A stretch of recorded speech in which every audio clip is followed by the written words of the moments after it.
Tripartite Development, Uganda Limited, Mr. Miraj Barot. Then we have presentations on the profiles of the individual. His Excellency, the Vice President of the Republic of Uganda. Thank you very much.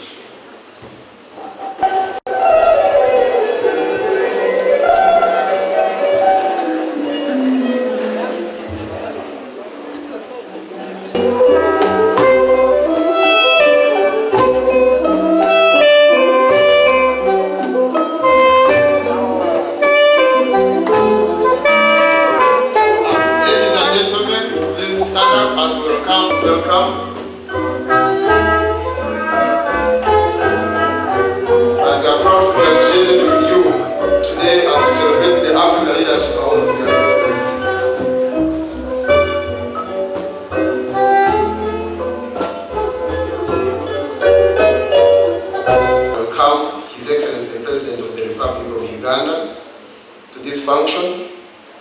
Your Excellency, we are very proud to be associated with you tonight as we celebrate Africa Leadership Awards. Your Excellency, Africa Leadership is done that we recognize the different individuals and entities that have excelled in impacting the lives of people through innovation. Your Excellency, ladies and gentlemen, and then we shall move on to the next item.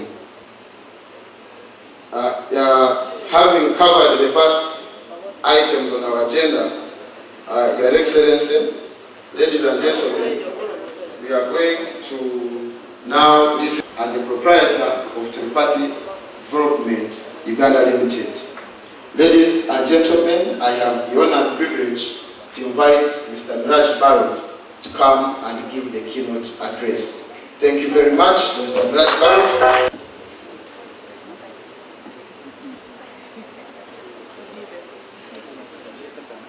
Your Excellency, the Vice President of the Republic of Uganda, Honorable Right Prime Minister of Uganda, Ruhakana Rugunda, Honorable MPs present, ladies and gentlemen, a very good evening to you all. My name is Miraj Barot. I'm one of the joint managing directors of Tripartite Development Uganda Limited. Today I was told to be a keynote speaker. That was a difficult one. And that too on entrepreneurship. Entrepreneurship cannot be taught, but only experienced. So do not have any fear in doing business. Entrepreneur earns this much and spends this much. This is the only simple theory. If implemented, you will not go wrong, for sure.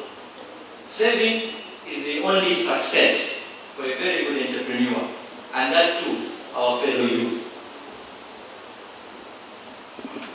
Once this is implemented, for sure, success shall automatically follow. You do not need to worry. Having patience in business is the most important thing. A minimum of at least 1,000 days is required for a good entrepreneur to succeed. So, my fellow youth, there is no shortcut in life. We need to work hard and stay focused. Hurdles shall always be there, but a true entrepreneur is the one who overcomes them. Because do not fear to fall, because you only learn how to rise when you fall. So let us stop complaining to one another that this did not go wrong, we don't have this facility, we don't have that facility. But let us look for a way together. How can we overcome those hurdles? I always tell my dear friends and colleagues who know me that I see an opportunity everywhere. When every time I close my eyes and open my eyes, I've seen an opportunity. A good entrepreneur is the one who can see it, and not only see it, but implement it. Lastly, any good entrepreneur would be incomplete without a good government. So I would like to thank His Excellency and his entire team for the good governance they have given us today in Uganda. I am 26 years old by age. I am the CEO of one of the biggest leading real estate companies in Uganda. We have done projects I think most of you have seen in Mazima Mall, Tirupati Mazima Mall. We have done the Tirupati Business Park. So there is no difficulty in trying. I joined my father at the age of 14. He taught me. I learned as I saw him. So dear parents, do not be shy, please, to involve your children to be part of your business, because they only learn from you and no one else. Thank you very much. I'd like to thank my dad for the great education and the true entrepreneur he has made me today. Ladies and gentlemen, thank you. I would like to thank the African Leadership Award team for giving me this platform and opportunity. Thank you once again. And I hope from a few points, because it was just keynotes, so I was told, let the keynotes be only keynote ones. So the points I've given you are the most important ones. Saving is the only way forward. So youth, my brothers and sisters, let us save more and spend less. Automatically success shall follow. Thank you very much.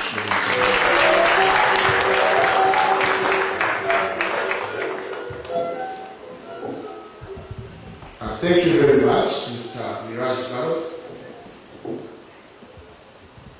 Your Excellency, the Vice President of the Republic of Uganda, distinguished ladies and gentlemen, the President and the government at large have been preaching the gospel of entrepreneurship.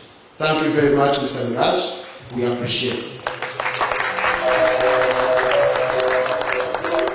Your Excellency, the Vice President, distinguished, we are going to present awards to the second category of winners. And I will invite the different individuals that have been, and a brief profile of those individuals or entities. And I'm giving you only 2 minutes to do so. And once the names have been read, I will request Your Excellency, the Vice President, to present and the entities that are going to be presented to you, sir, is read, and the representative of the entity, or the Abala, for the second category of awardees, kindly step forward and do so. Each person is so. Thank you very much. Uganda, I would like to call Mr. Miraj Barot. Mr. Miraj Barot is the one who has just spoken to us. He's 25 years old, a young businessman who started Tariq. He's also dealing in real estate. So where is the award for Mr. Tariq? And Transport Road Agency Formation Unit, and now with the Uganda National Roads Authority, where he has been employed as a project manager since July. The other is Francis K. Butagira, the Ugandan diplomat. He became a member of the permanent representative of the United Nations in July 2003. Mr. Pius Bigiramana initiated. Congratulations. Next, we are having Francis K. Butagira.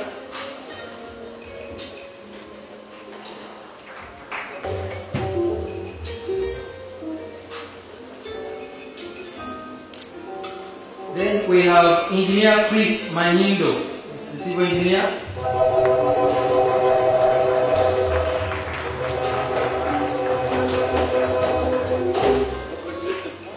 Congratulations.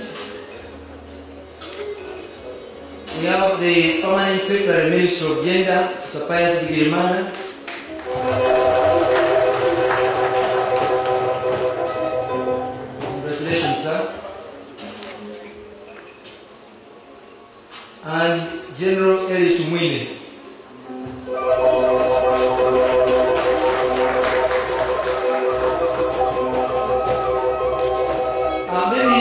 the members take a group photo with the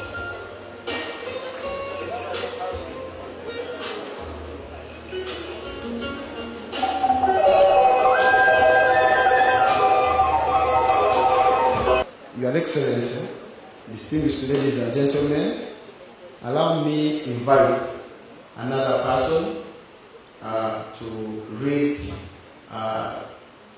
different individuals with different awards in the different sectors that they represent.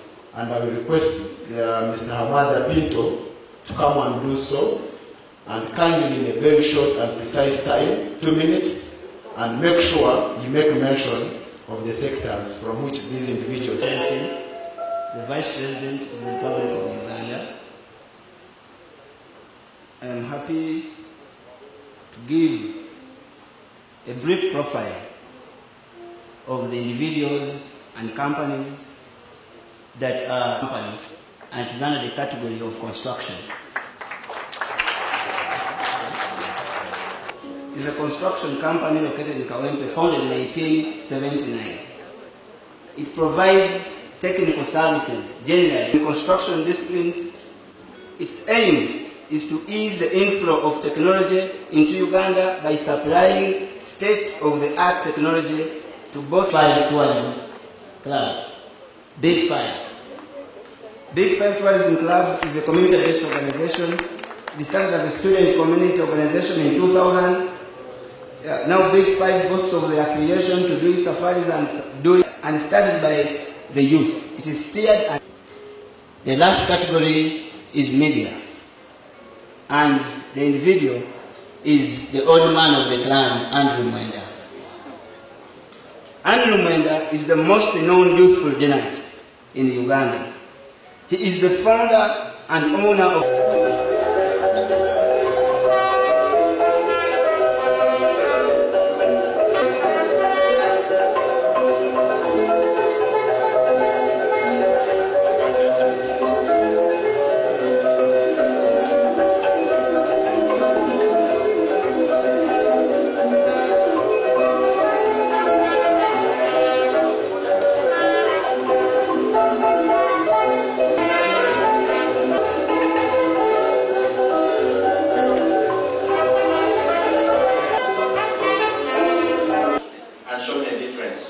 Last but not least, ladies and gentlemen, I'm so much humbled to invite a representative for the late James Mlwana.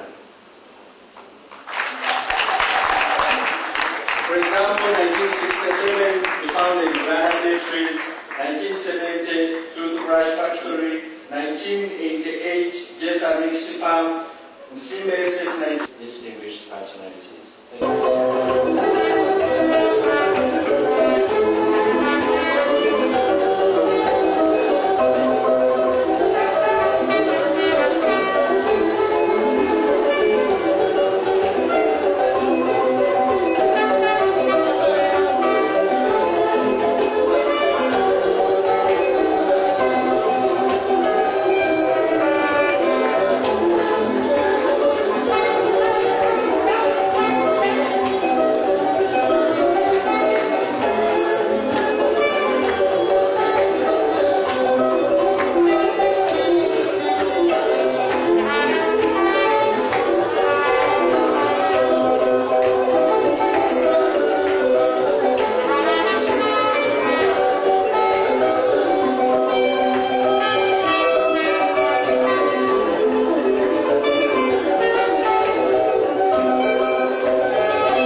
Excellency, to express my heartfelt appreciation for your acceptance to preside over this important function.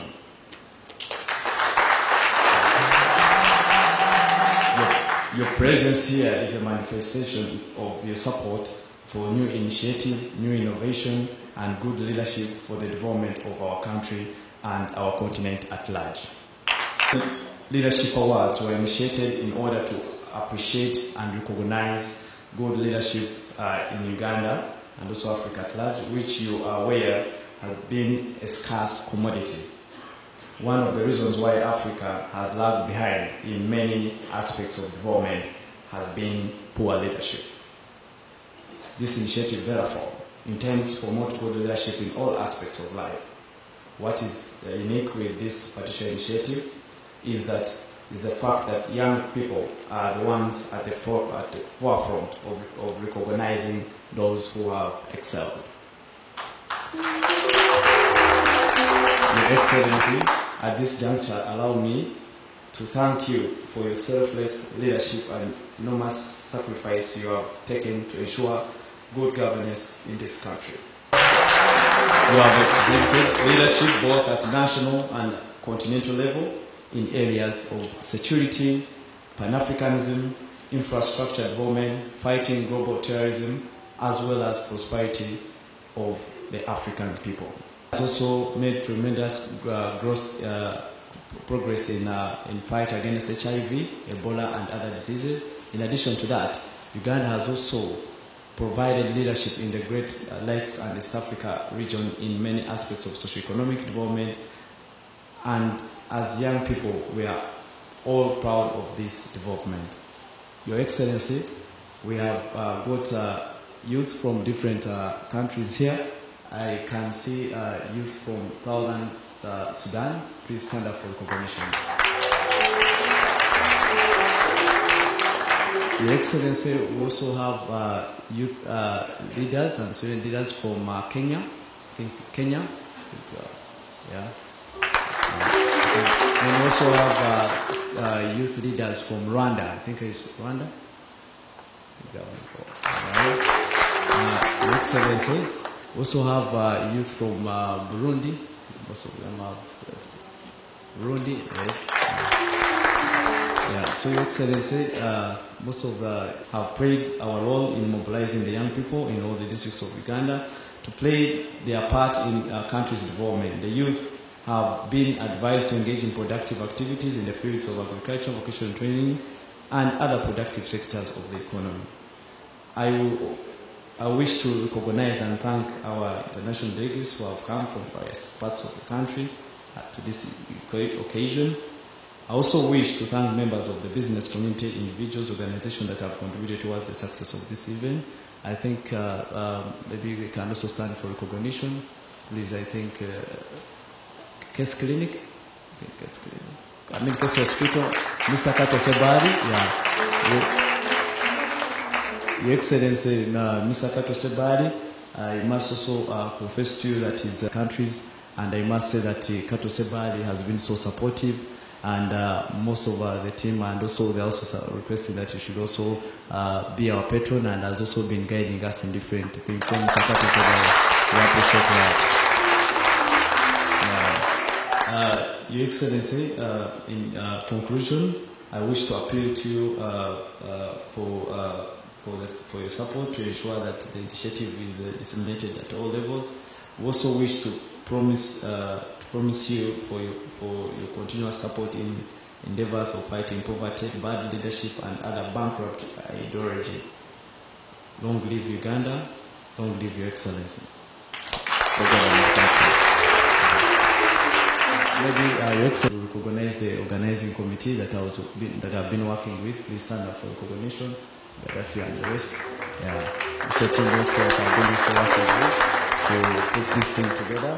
Like you see, these are all young people and from different sectors. Like him is also the former ONSA president, of which you are the patron of this organization. Your You're most welcome. Your Excellency, throughout the years, you have preached so many gospels, but there is one you have always emphasized: ensuring the future of Africa. Ensuring the future of Africa. So, Your Excellency, I will invite our colleague Gaddafi Nasur to read out the people that are supposed and entities that are supposed to be presented with awards. Then I will request His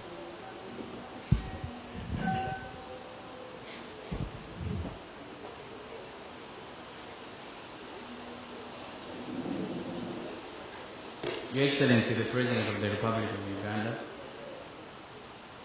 Your Excellency, the Vice President of the Republic of Uganda,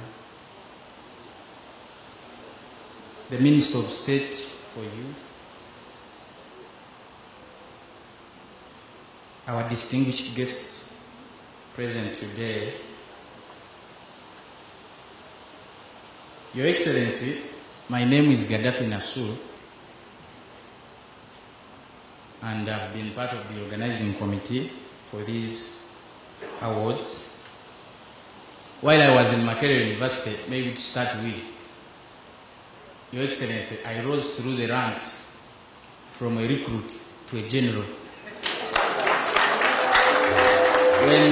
Up to when I took over the command of the North Coast State in Makerere University. So, Your Excellency, you may wonder when you reach Makerere University that you may find more than one general there. Your Excellency, I have the privilege and honor to read out briefly the profiles of the individuals and entities that have succeeded. Africa Leadership Awards stand for excellency and innovation. And I'll straight away go to the finance sector. In the finance sector, we are awarding Mr. Patrick Mweheire.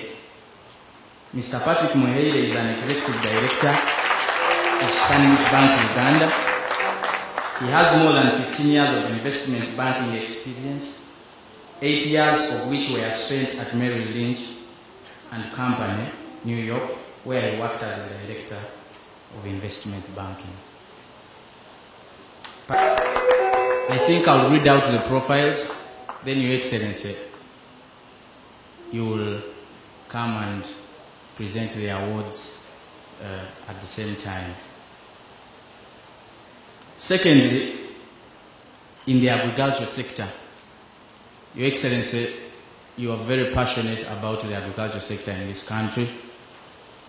And as the young people of this country, we thought, or we are convinced, that Mr. Anthony Uzi deservedly takes this.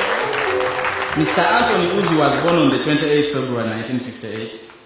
He pursued a bachelor's degree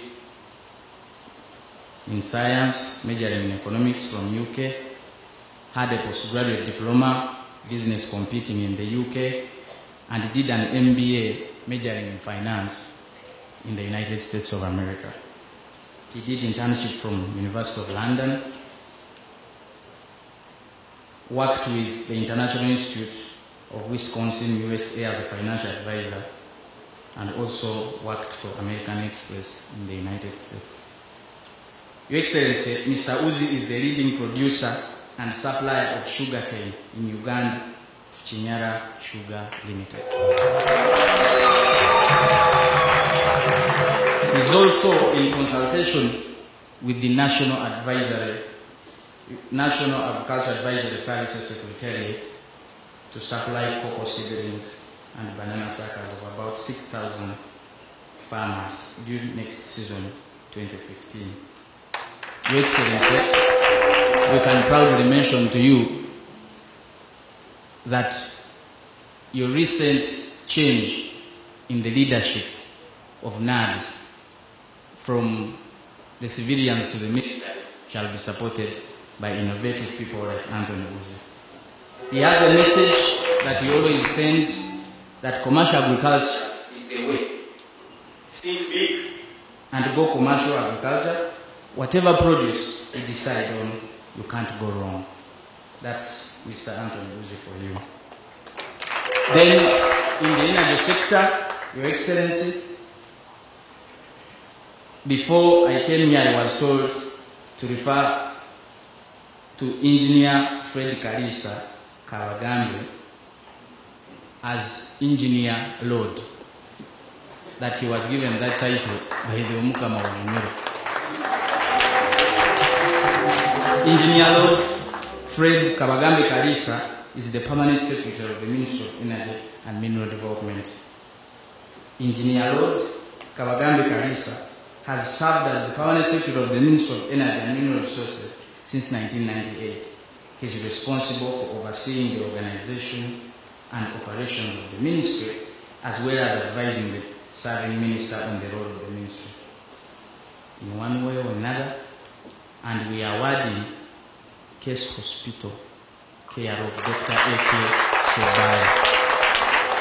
Case Hospital, Your Excellency, is a private hospital located at plot 6971 Uganda Road. The hospital, which is a brainchild of Dr. A.K. Sebale, was established in 1995 as a small clinic on Bombo Road in Kampala City. The clientele grew over time, Your Excellency. There was need for expansion. As a result, Case Clinic was transformed into a hospital and moved to its present address. Case Hospital is an 80-bed modern private hospital that offers a full range of general and specialized medical services. It has boasted the state-of-the-art operating theaters, intensive care units, dialysis units, a children's ward, diagnostic X-ray, ultrasound laboratories, immunization and HIV management services, physiotherapy, ambulance services, and a dedicated labor suite. Your Excellency, as a young person of this country, I'm privileged and quite honored to read out this, the Youth Technical Advisor of the Year. And this goes to none other than Shaftina Samkwaya. Shaftina Samkwaya has been the bedrock in the youth movement in Uganda. He has been instrumental in shaping, inspiring, and mentoring many youth leaders in the country. He was the guild president of Islamic University in Uganda, chairman of Uganda National Students Association, and the vice chairman of the National Youth Council. He is currently serving as the executive secretary of the National Youth Council, where he has mentored and trained several youth leaders in the field of politics, leadership, and management. He holds 3 master's degrees in development studies, education, and management.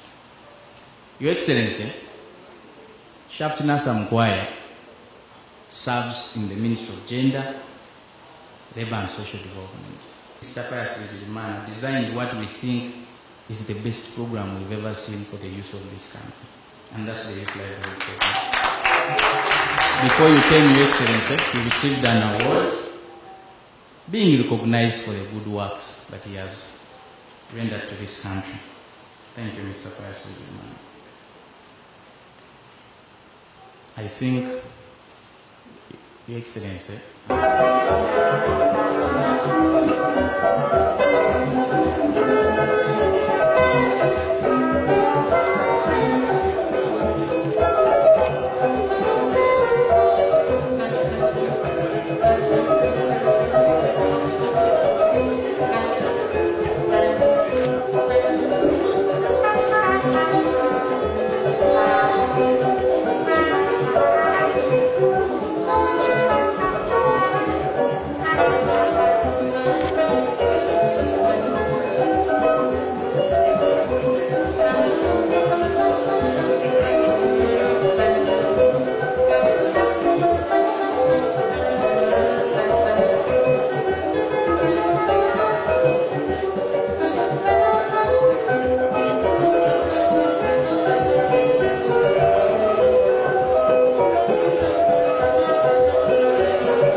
of the Pan-African Excellence Award.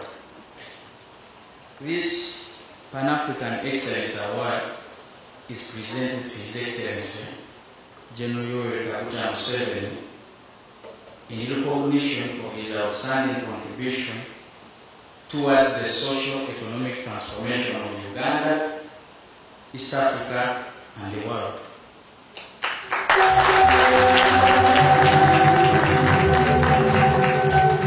His Excellency General Yoweri Kaguta Museveni actively participated in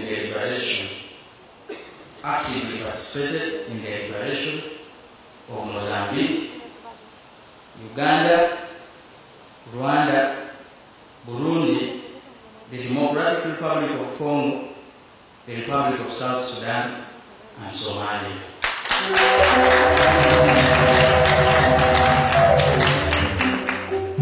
He has continued to provide leadership to the African people in their quest for economic emancipation, political liberty, and ideological clarity.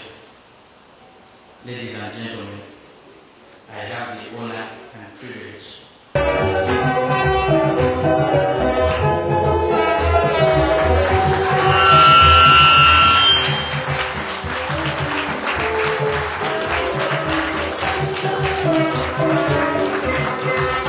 Your Excellency, the Vice President of the Republic of Uganda, for doing us the honors of presenting the award to His Excellency the President. I'm going to request you, sir, Your Excellency the Vice President, to invite and maybe request His Excellency the President thereafter for a photo opportunity with the people that received their awards tonight. Thank you very much. The President of Uganda, Yoweri Kaguta Museveni, distinguished guests, ladies and gentlemen, we all know that you've been anxiously waiting for the arrival of His Excellency the President, but you are confident that His Excellency the President will come, and he has come.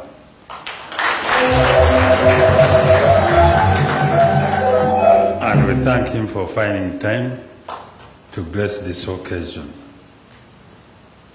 And we are waiting for His Excellency the President's word of wisdom to us all for this occasion. And it is my greatest pleasure and honor to invite His Excellency the President to address us, Your Excellency the President of Uganda.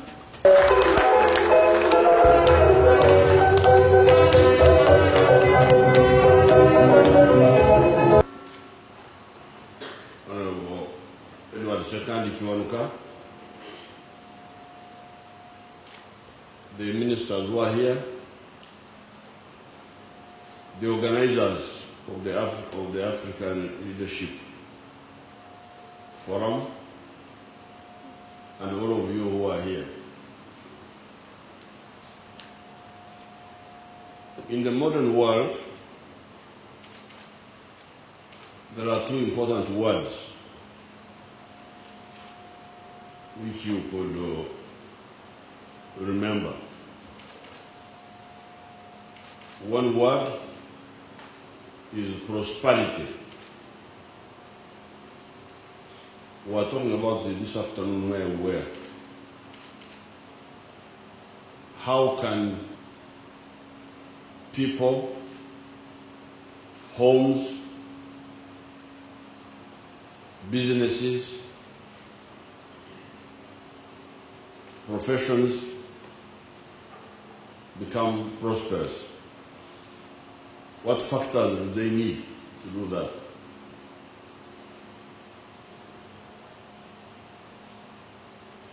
This is not the first time people have addressed this subject.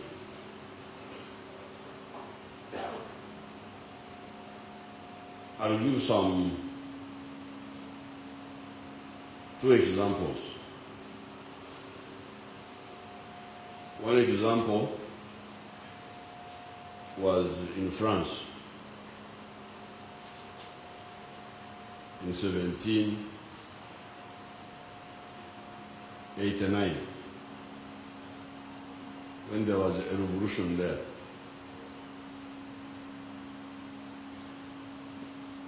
At that time, the people of France had a lot of problems, but also a lot of opportunities. They were under one kingdom of France for many years. But that kingdom had internal bottlenecks. One of the bottlenecks was an internal tax. Although France was one kingdom, you could not go from one province to another one without paying an internal tax.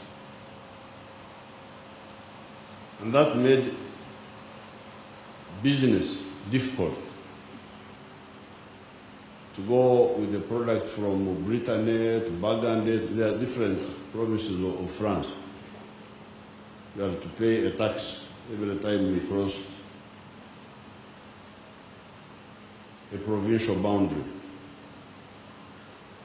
Now, that suppressed business,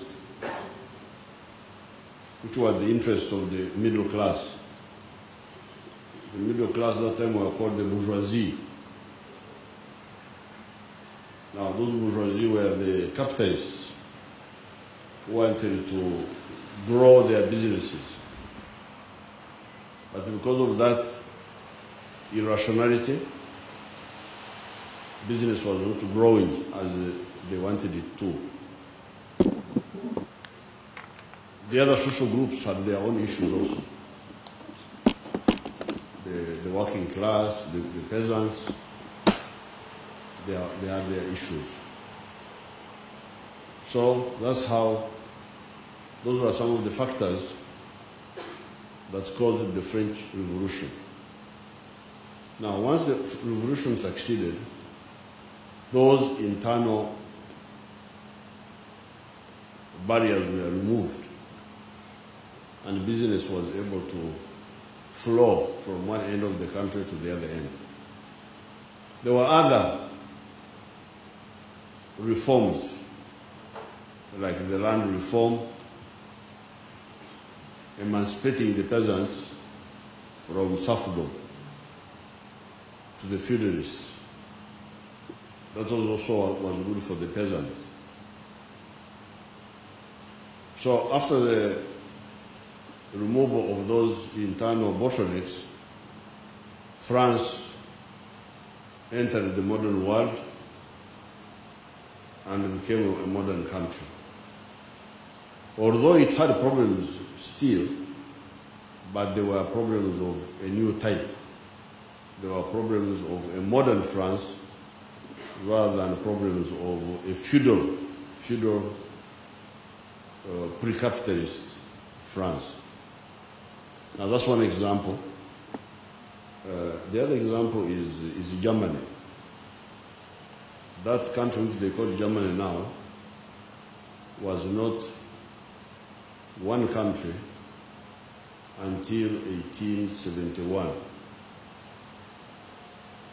Yes, there were German-speaking people, German-speaking kingdoms, but they were not under one leadership. They were not under one state authority.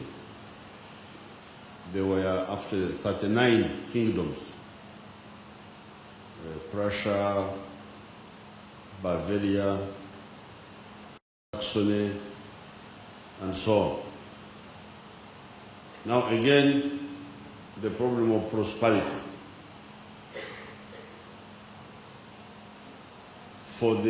Especially for the emerging middle class, especially in one of the kingdoms known as Prussia. In Prussia, you had big land owners. They were called Junkers in the German language. It is written as Junkers, but they pronounce it as Junkers. Now, these fellows were big producers, but again, they had the problem of the market. Where do you sell your product? Again, they had the problem of the frontier. You go from one kingdom of Germany, of the Germans, to go to another kingdom, you had to pay taxes. And the middle class didn't like that. So under the leadership of Bismarck, first they fought with France, because France was the one who didn't want Germany to be strong. Didn't want Germany to be united. So there was the Franco-Prussian War of 1870, where France lost, and after that Germany became a united country. You as students, you are students, you are young people. Well, I don't want to talk about Italy. Italy is the same story. Until 1860 or 61, Italy was not one country. It was very many kingdoms. Tuscany, Piedmont, the other one in the south, I've forgotten the name, Sicily. All these were different Italian kingdoms, but not under one authority. Again, there was a political movement led by the Prime Minister of Piedmont, called Henry Cavour, and another fellow called Garibaldi, some sort of soldier. That's how Italy was united. Therefore, you as young people, you should see the socio-economic forces that are operating in your Africa today. What are the interests of these forces? Legitimate interests. We are not talking about illegitimate interests. We always talk about legitimate interests. Like, for instance, the businessmen. How can they be best assisted so that their businesses move forward? You have seen how much the Ugandans have been exporting to the market of South Sudan and to Congo and to the other East African countries, and how much we buy from Kenya, and so on. So the intellectuals, the youth, what do you say about continuing to improve the atmosphere for business in Africa, and in this part of Africa in particular, in East Africa and Central Africa? When business improves, it also improves your chances to get jobs. Because if the companies export more, they sell more, within Uganda and in East Africa and internationally, then the companies expand, they grow. Once they grow, they employ more people, so create jobs for you. Whenever I hear the youth discussing on the radios, it seems they mainly talk about government jobs, how you can join government jobs. There are also unhealthy jobs which I hear floating around. These are NGO jobs.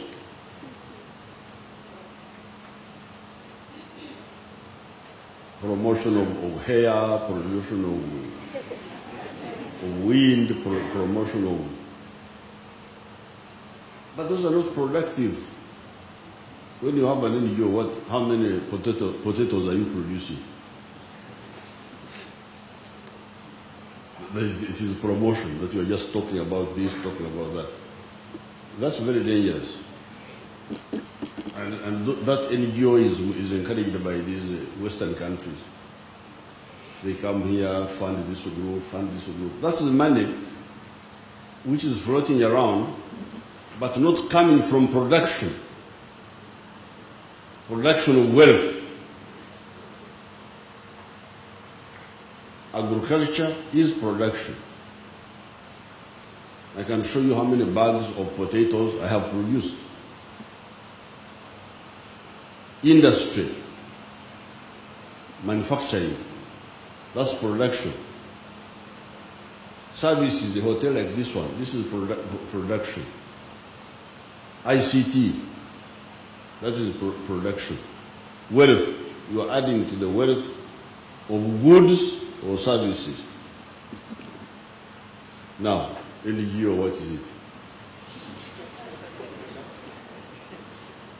So there is a danger in your groups, in your youth movement. You need to focus your attention to promote wealth through promoting the productive sectors. Because otherwise, if we continue, because I see none of you involved in this, they call it what? There's a word they call it advocacy.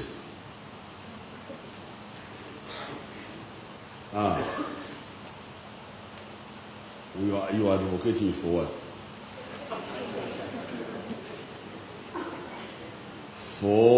If you are advocating for production and facilitating production, then that's good advocacy.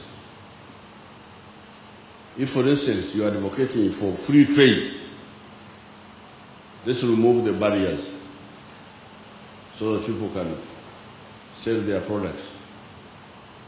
That is positive advocacy. But these advocacies, you find sometimes they're just doing what the English call flogging a dead horse. The horse is already dead, but you are beating it. Futile effort. Advocacy for democracy. In Uganda today, what are you advocating? The democracy is already here. What are you advocating? Democracy is here. You are flogging a dead horse. The job was finished long ago. There was a time when there was no democracy. Yes, that time we would have talked, but now there is over-democracy now.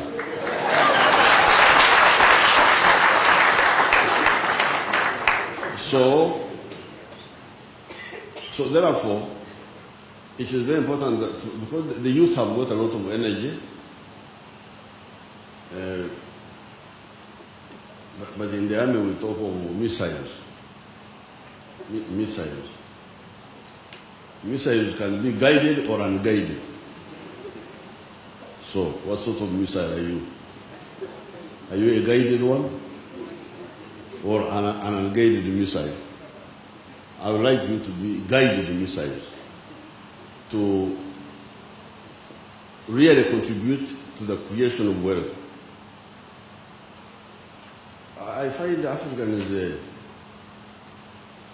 interesting people. They like to appreciate other people's successes, but sometimes they don't work as hard on their own success. In the 60s, 70s, I used to see Africans going to London. I never went to London until 1973. That was my first time to go to London, when I was already almost 30. It was my first time to go to London during our struggle. After what took me to London was to see Janet there because she was there in exile. Otherwise, I don't think I would have gone. Now, when I arrived at the airport, they made a fuss that I shouldn't enter UK. I said, I told them, I said, I'm not dying to enter your country. I'm just looking for my wife here. If you can bring her to the airport here.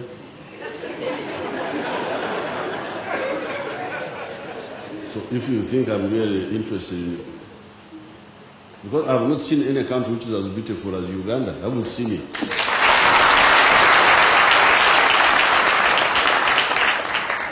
So I found it very funny that these fellows thought that it was a big deal for me to enter UK. But Africans, UK. The ones from the French colonies, Paris.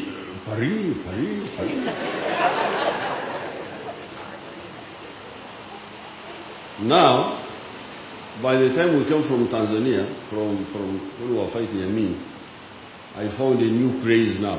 Dubai. I have never been to Dubai up to today.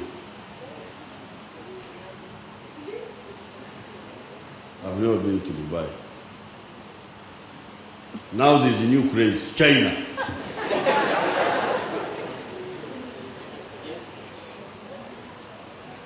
But you Africans, are you what Mnyankore calls Chirarosei?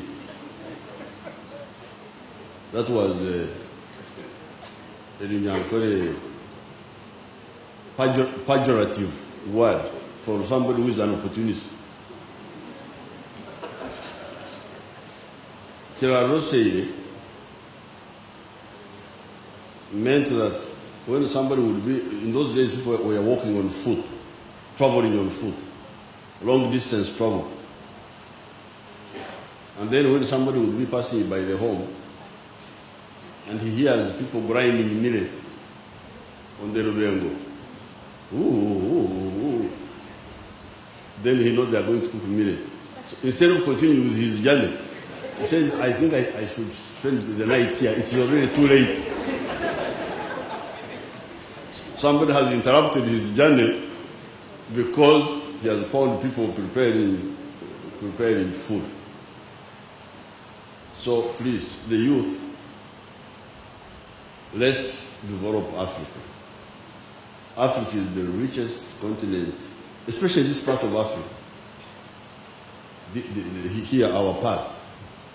It is really one of the richest, one of the most beautiful parts of the world I have ever seen. But it has been underdeveloped. It is still underdeveloped in spite of these rich achievements. But if we apply all our energies, we can quickly transform this part of the world. But that means our ideology, our focus, our attention, our love, our sentiments must be focused.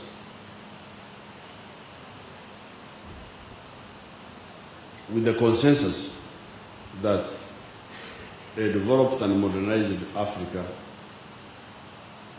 a united Africa, at least a united East Africa, is the best for our future, for our prosperity. That's the word I started with, prosperity. What can ensure prosperity?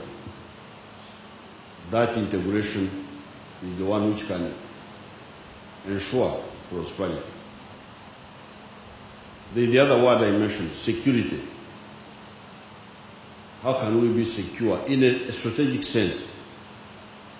Again, integration is the one which can give us security in the modern world.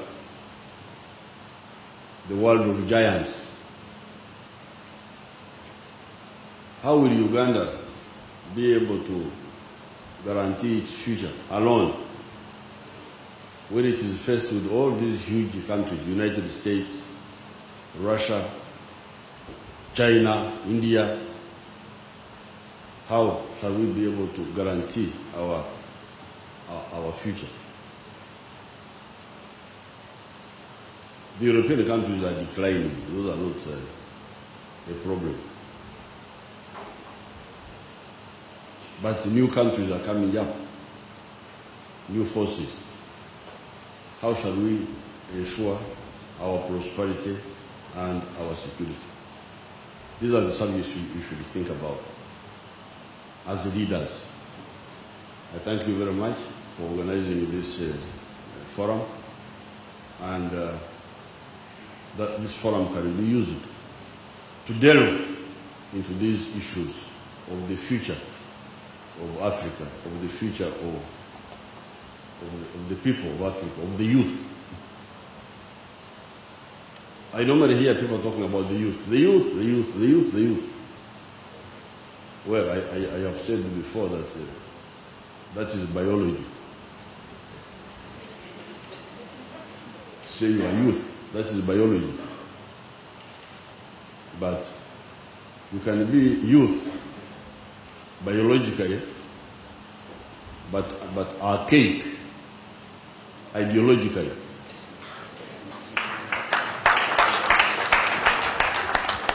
So, what use are you?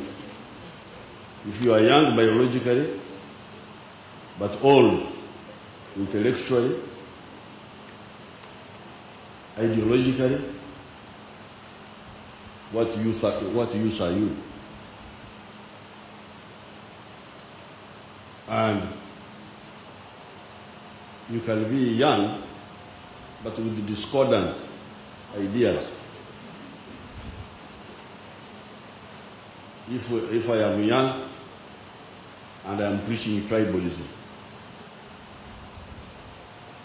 another one is young and is preaching nationalism.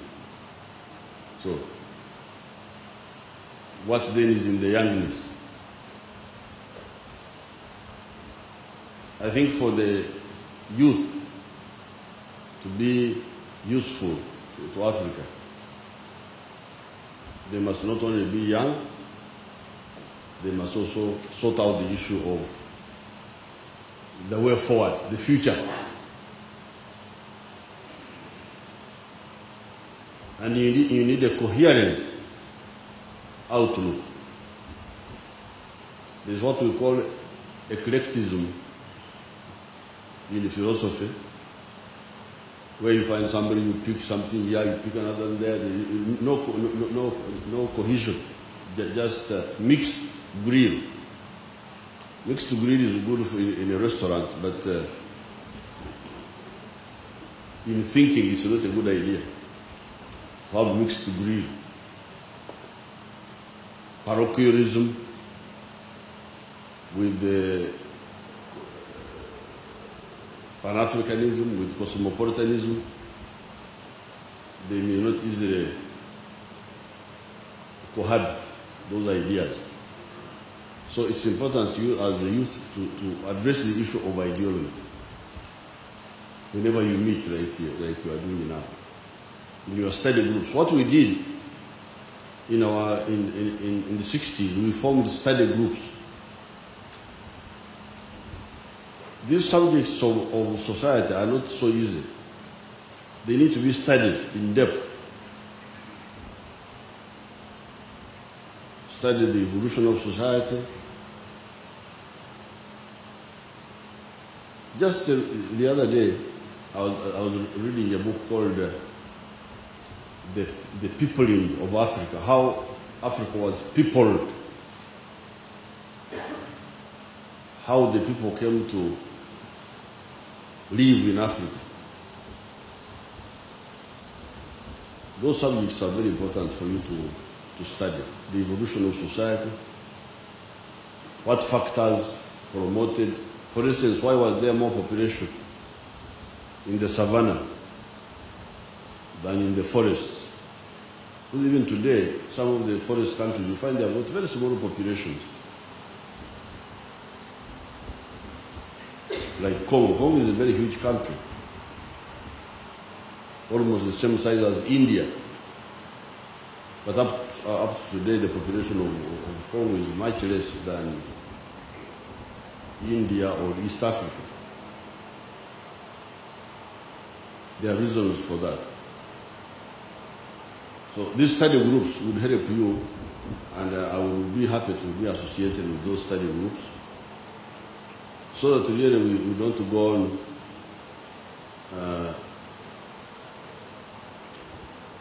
just engaged in guesswork. We have a scientific, investigative approach and elucidation of solutions and answers. I thank you very much for the award, and I congratulate the awardees. The awardees who have been awarded are people who have done something. Like some of the people I know, like Bigirimana, he has been fighting corruption in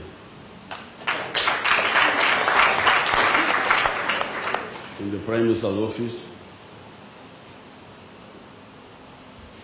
The MPs wanted to kill him.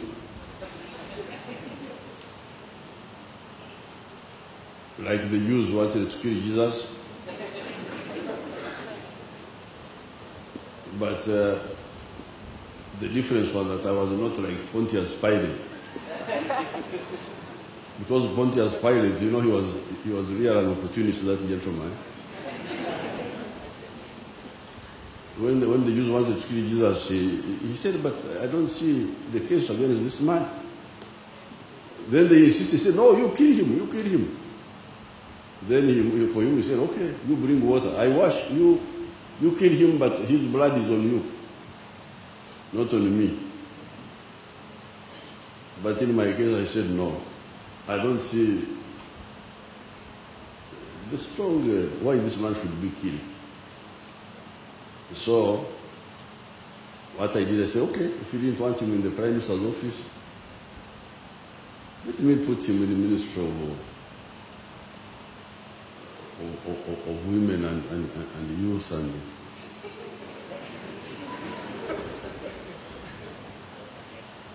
the other ministry. But in Bigirimana, when you go there, he was, you know, there is this, Banyankuru have very many words. They have a word for seeds. Seeds, embibo. But they also have specific words for specific seeds. Like the seeds of a pumpkin are called entetera. So now the entetera, once you throw them on the rubbish heap, then they grow pumpkin. So when we threw Bigirimana in that ministry, which was a smaller ministry than the Prime Minister's office, the man grew pumpkin there.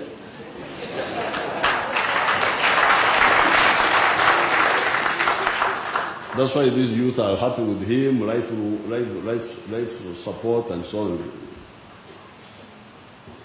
So it's good to recognize such people. For me, I was very grateful to Bigirimana because he reported that group. That's how I came to know them. Then others said, no, he must have been with them. I said, okay, even if you're with them, at some stage change.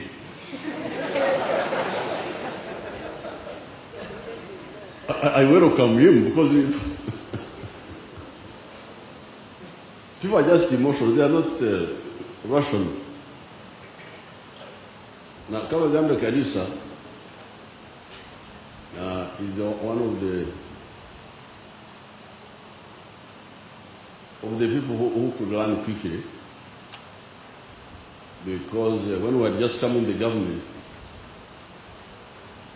Shell BP came and they said they wanted to, I have told you that story before, of Shell BP, how they wanted me to sign an agreement with them over the oil. And when they told me oil, I said, how can I sign an agreement about oil alone? Can you get me an expert in oil in the government? They said, yes, there is somebody who's an expert. Then after a few days, they brought me somebody from the Bank of Uganda. He was from Ghana. I asked him, I said, you're an expert in oil? He said, yes. How are you an expert? Are you a scientist? He said, no, I'm not a scientist. I'm an economist. Then how are you an expert in oil? I'm the one who handles import papers of petroleum products in Uganda. Really, that's how you become an expert. So I called this team, and the Kabagambe says he was one of them. I called the people from the Ministry of Minerals. And I told them, I said, these people wanted to sign an agreement with us, but I cannot sign this agreement because I have nobody on my side who understands petroleum. So you go and train people first. So apparently there was a good woman, Mrs. Opio. She was the permanent secretary. She went and implemented my order. I actually wanted to meet her. She went and implemented my order. She advertised. People of geology, people of chemistry, people of physics, with the BScs. They went for masters in petroleum studies. And the Kabagambe Kanisa was among the first ones. And when they came back, they used that knowledge to discover the oil. That oil was discovered by these people.